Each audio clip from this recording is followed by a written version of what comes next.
Welcome to another Lad and Dad World Cup special, and it's been another good few days in the World Cup, hasn't it?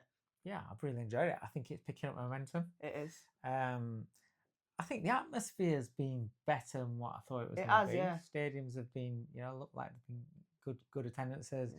great noise from the fans, and there's been some goals, There has been and some there's been goals. some exciting games from teams that you wouldn't really expect either. Yeah, it's like the Uruguay Cape Verde game last night. Like, you wouldn't really expect that to be an entertaining game. You just think, oh, Uruguay will smash them. But Cape Verde, from what we've seen, they actually look like a team who look entertaining to watch. Because, like you said to me, like they look like a team who just playing with freedom, but they don't care what anyone's going to think of it. We've got nothing to lose, so we're just going to go out there. And how good was that free kick? Yeah, there's no fear when you watch Cape Verde. There's no fear in them. I think they're just a team that's full of confidence. It's just like, listen, guys, we're here. It's a once in a lifetime achievement to be here. Let's go out there and just do us best and see where it takes us. And you mentioned that free kick; it was stunning. It It was really brilliant. was. But even the equaliser that they got, where it's a defensive mistake really, but he capitalises it. It's the touch, and he didn't snatch it.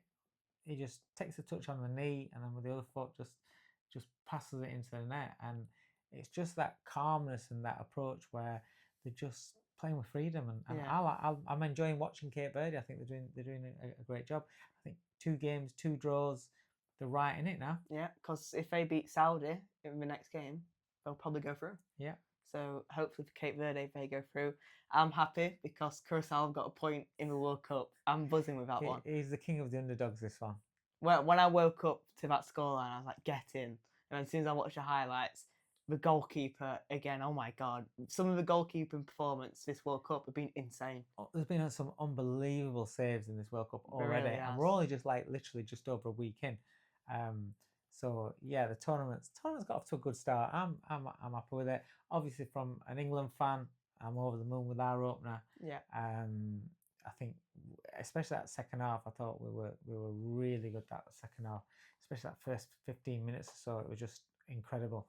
Some of the best attacking football I've seen from England in a tournament, especially in group stages, for a long time. So yeah, good start. England come back again for a second game tomorrow. Tomorrow against Ghana. That'll be a tough physical game for us, won't it? Yeah, Ghana aren't bad. Physical, yeah, they're not bad. They're always, they're very committed. Yeah. And another one where nobody expects anything of these teams, so they can kind of just go in there with a free pass and just really go for it, really. Yeah.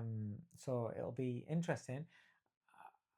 I would like to see, because I know he's got a niggle with his hamstring. Yeah. I would like to see Declan Rice rested. Yeah, so would I, because I feel like at this point, I don't want Tuchel to risk players because there's no need. There is no need, and like even if we get a draw against Ghana tomorrow, worst case scenario is we lose. But I don't see that happening. But then we're gonna go and play Panama, so we should win that. So there is no point to risk players who have got little niggle at the moment. But you see, Ghana and Paraguay, Panama, sorry, Ghana and Panama. With the squad that we've got, and when you looked at that bench and you saw the players that came on, and the players that still didn't get on, like your Menus and people like that, if you can't rest a Declan Rice in this game because he's got a niggle, not because he's let's just rest. No, there's a reason to rest him. If you can't rest him, then really with that squad, you're telling your squad that it's not good enough to win that World Cup. Yeah, definitely. Yeah. So I would like to see Deck. I know Deck would want to play. Every player wants to play every minute. But imagine if he played, makes the hamstring worse, and then he's out of a quarterfinal showdown or against somebody, or a semi-final. Do you know what I mean? Yeah. Then that would be the worst thing. So rest him, bring somebody else in. I'd like to see Manu have a go in that midfield. So would I, you could even have Bellingham a little bit deeper and Morgan Rogers playing in the number 10 role. There's plenty of options. I think we've got a really good squad. We have got squad depth. Yeah, we've got a good squad in that kind of away from the defence. Yeah. I still think that defensively, there's going to be question marks. Are we good enough defensively to win the tournament? I don't know. They're playing their way into it, so let's see. The more minutes to get in there together, the better. But yeah, it's exciting times, Yeah. and I do think we should we should beat Ghana quite comfortably. I 100% agree. But a good example on not to judge get a team on the first game is Spain. Yeah. Yesterday they looked unreal, didn't they? Yeah, they looked like Spain that we expected. Yeah. Tell you what, that'll have been a Spain that got absolutely slated and destroyed by back home, Yeah. by media, by fans, and by the coaches. Yeah. And they showed up. They did. And they look really, really good.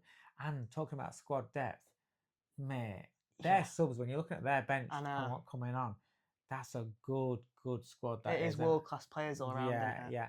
And we'll see it before in other World Cups where the first game, sometimes first couple of games in group stages, these big hitters. Remember Argentina lost against, was it Saudi last World Cup? They went on and won the World Cup. Yeah.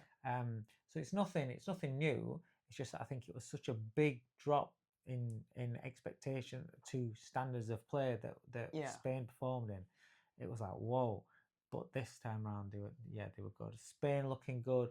France looking good. But we expect France to be up there again. Germany. What's your thoughts on Germany? You see, when I saw them against Ivory Coast as well, they've caught my eye in this tournament. But I just feel they don't look that strong. I generally feel like I know it's got a lot of history to it and it's always a big game. But if we were to play them like it could happen, I would back England. Yeah. Because I think that our squad is stronger than theirs. And even if we're not playing our best, I still think we can still beat them. Because they do look unstable. Yeah, it's funny because Germany, obviously, they've always been known for having a really strong squad. And in the last few years, the last few tournaments, have not been as good. I think one of them there was, but I think they got to the final, was it? In 2014, yeah, they won it. But that's still 12, like 12 years ago. But, I don't know. There's something missing with them. I know that first game, they looked amazing, 7-1, blah, but look at who they're playing. Curacao. That's what you should do against teams like Curacao. Yeah.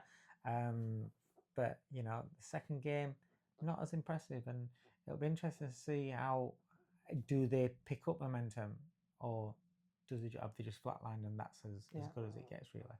So, yeah, who else is catching your eye? Any of the big hitters? What do you think of Holland? You know what? I feel like the performance against Japan was solid, but Japan are good. The Japan are good. Then the last game against Sweden, 5-1 win. Yeah. They looked scary. I didn't expect a 5-1 win. Neither did I. Thought Sweden are a decent team. Yeah. But I feel like every player was on it. Yeah. In the game. What do you think to Gakpo for Holland and Gakpo for Liverpool? It's a completely different player. I don't know whether it's for like the pride of playing for your country, but he should have pride for playing for one of the biggest clubs in the world. You don't think it's a system or freedom? I think it's more of a freedom in the system that Holland play. Yeah. Because maybe he hasn't got that restriction that he could have at club level where he expects everything to do the same way. But he looks dangerous, and he always it seems in the tournaments. Yeah, he is a tournament player. He is, a big tournament player for Holland. He's definitely a big danger man of theirs. But I enjoyed their game against Sweden. I thought they looked really, really good. They did, yeah. Anybody else? Not really for me. Not really, no. I feel like maybe after these second lot of games, teams might start emerging. But it's been a good start to World Cup, and hopefully it continues all throughout the tournament. What have you guys thought to it? Are you guys enjoying it, or are you still on the fence whether you're in the World Cup mood or not yet? That's the other thing. Get your flags out. Yeah. Get your flags out. Come on. England got off to a good start. I don't like. I'm driving around and I'm like, there's no flags. See if there's any flags. Get your flags out, guys. Get your flags out to support England tomorrow. Come on, England.